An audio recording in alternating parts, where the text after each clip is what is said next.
Renewable power की अगर बात करें, सरकार रिन्यूएबल पावर की डिमांड बढ़ाने को लेकर काफ़ी हद तक जोर दे रही है और इसी के चलते ये तमाम स्पेस फोकस में भी है। सरकार ने डिस्कॉम के लिए रिन्यूएबल परचेज ऑब्लिगेशन पॉलिसी जारी कर दी है और इसके तहत अगर इनके गोल्स की बात करें, FY30 तक रिन्यूएबल एनर्जी की खपत यानी कि कंजम्पशन जो है वो 43% के करीब ले जाने का लक्ष्य बनाकर सरकार चल रही है।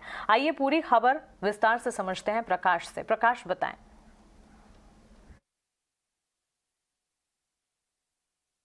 देखिए, सरकार ने रिन्यूएबल एनर्जी के कंजम्पशन को बढ़ावा देने के लिए एक बड़ा फैसला लिया है। दरअसल मिनिस्ट्री ऑफ पावर और MNRE ने नई रिन्यूएबल परचेज ऑब्लिगेशन से संबंधित एक पॉलिसी जारी की है, जिसमें अगले 8 साल में टोटल एनर्जी कंजम्पशन में रिन्यूएबल एनर्जी की हिस्सेदारी बढ़ाने का फैसला किया गया है। नई पॉलिसी के हिसाब से डिस्कॉम्स के लिए जरूरी होगा कि उनके टोटल इलेक्ट्रिसिटी कंजम्पशन में रिन्यूएबल एनर्जी की जो हिस्सेदारी है वो बढ़कर 43.3% हो जानी चाहिए, जो कि इस वक्त 24.6% है। इसका मतलब ये है कि वित्त वर्ष 2030 तक इस टारगेट को हासिल करना है। अगर आप अलग अलग सोर्सेज की बात करें तो जो रिवाइज टारगेट है उसमें जो विंड पावर की हिस्सेदारी होगी वो 7% होगी और हाइड्रो पावर की जो हिस्सेदारी है उसको बढ़ाकर 2.8% किया गया है। साथ ही साथ इस दिशा निर्देश में ये भी कहा गया है कि जो इंपोर्टेड सोर्स से हाइड्रो पावर की खरीद की जाएगी उसको RPO टारगेट में शामिल नहीं किया जाएगा। साथ ही साथ हाइड्रो पावर के जो कैपिंग प्राइस की कैपिंग की गई है वो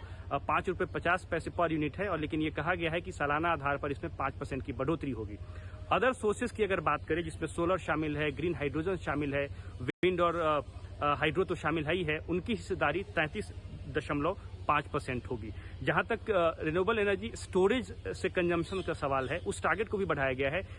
उसको 1% से बढ़ाकर 4% किया गया है। मतलब जो स्टोरेज है उससे जो रिन्यूएबल एनर्जी की खपत होगी उसको 2030 तक जो है 4% करना है। इसका सबसे ज्यादा जो फायदा होगा वो रिन्यूएबल एनर्जी प्रोड्यूस करने वाली जो कंपनियां हैं उनको होने जा रहा है, क्योंकि डिस्कॉम्स के लिए ज्यादा रिन्यूएबल एनर्जी का प्रोक्यूरमेंट जो है अब आवश्यक बना दिया गया है, तो उन कंपनियों को काफी बेनिफिट होने जा रहा है।